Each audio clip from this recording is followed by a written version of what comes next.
So this is the last topic for the chapter guys, atmospheric pressure. देखो हम बात कर रहे थे अभी प्रेशर के बारे में कि हमने कहा कि सॉलिड जो है वो प्रेशर क्रिएट करता है, उसके बाद देखा हमने फ्लूइड भी करता है, लिक्विड एंड गैसेस बोथ। तो हमारे आसपास एटमॉस्फेयर हैं। एटमॉस्फेयर मतलब एयर का एक लेयर, और वो एयर हमारे ऊपर भी एक प्रेशर क्रिएट करती है। So the atmospheric air extend up to many kilometres, nearly 800 to 1000 kilometre तक एटमॉस्फेयर हमारा है। And the pressure exerted by this air is known as atmospheric pressure. So we know that pressure is force per unit area, हमने आगे ही देखा था अगले वीडियो में। And if we imagine a unit area and a very long cylinder standing on it filled with air, समझो कि हमने कोई एक यूनिट एरिया ले लिया। यूनिट एरिया मतलब 1 सेंटीमीटर स्क्वायर या 1 मीटर स्क्वायर, व्हाटएवर, लेकिन 1 लेना है।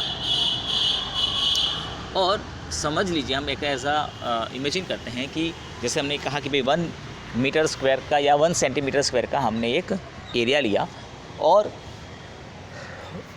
एक लॉन्ग ट्यूब इमेजिन करते हैं इन द अपवर्ड डायरेक्शन, ऊपर की तरफ, और उस एरिया के अंदर जितनी एयर होगी वो एयर उस 1 सेंटीमीटर स्क्वायर के ऊपर एक प्रेशर क्रिएट करती है। उसी को कहते हैं हम एटमॉस्फेरिक प्रेशर, क्योंकि ग्रेविटी है तो वो एयर नीचे की तरफ आएगी, खींची रहेगी, तो इससे एक प्रेशर क्रिएट होता है।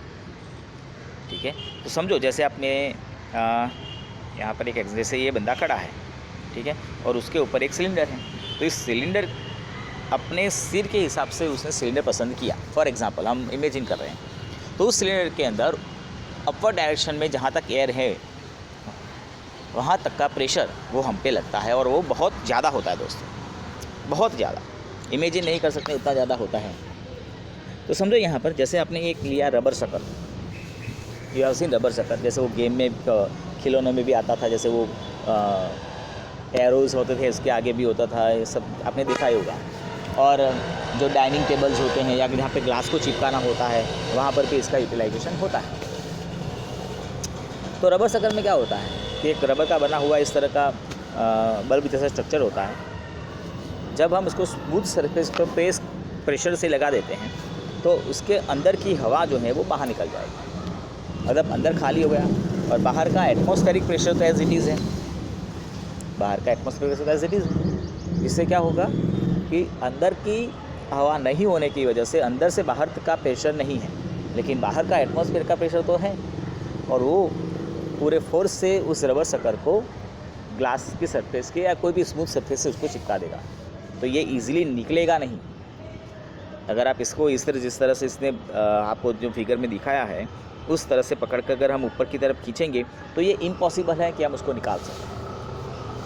हमें कोई एक सरफेस साइड में से, यहाँ पर किसी सरफेस में से, ये जो साइड है कोई भी, वहाँ से उसको थोड़ा सा लिफ्ट करना पड़ेगा जिससे अंदर हवा जाए, और जैसे अंदर हवा चली जाएगी वो इजीली लिफ्ट हो पाएगा।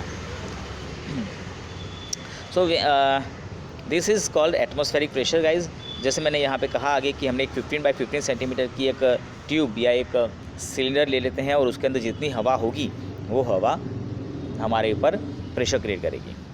ठीक है, सो 15 बाई 15 सेंटीमीटर का हमने एक एक एरिया ले लिया।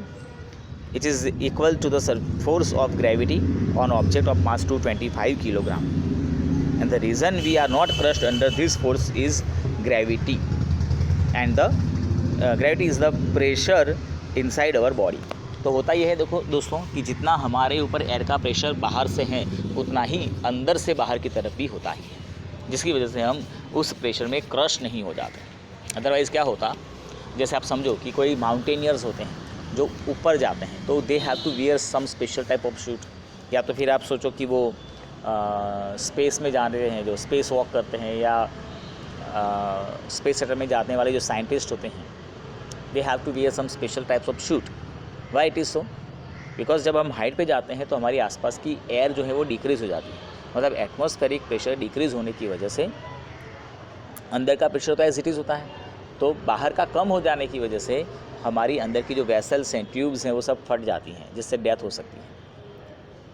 उसी तरह से आपने ये भी देखा होगा कि जो स्क्यूबा डाइवर्स होते हैं, जो समंदर में गहराइयों में जाते हैं, they have also they have to wear some special type of suits, क्योंकि जब डेप्थ में जाते हैं तो अंदर में जो वाटर है उसका प्रेशर इंक्रीज़ होने की वजह से उनकी भी डेथ हो सकती है।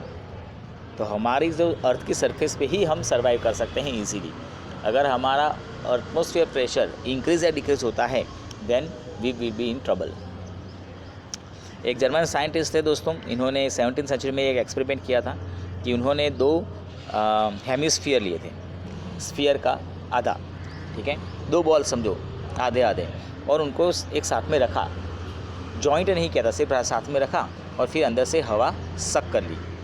तो वो फिर बलून, वो दोनों जो हेमिस्फीयर थे वो एक दूसरे से जुड़ गए, इतने मजबूत से जुड़े थे कि उन्होंने दोनों साइड 8-8 गोले बांधकर खींचकर अलग करने का ट्राई किया था और फिर भी वो नहीं हुआ था। मतलब एटमॉस्फेरिक प्रेशर इतना ज़्यादा होता है। ठीक है, यहाँ पर हमारा चैप्टर दोस्तों ख़त्म होता है।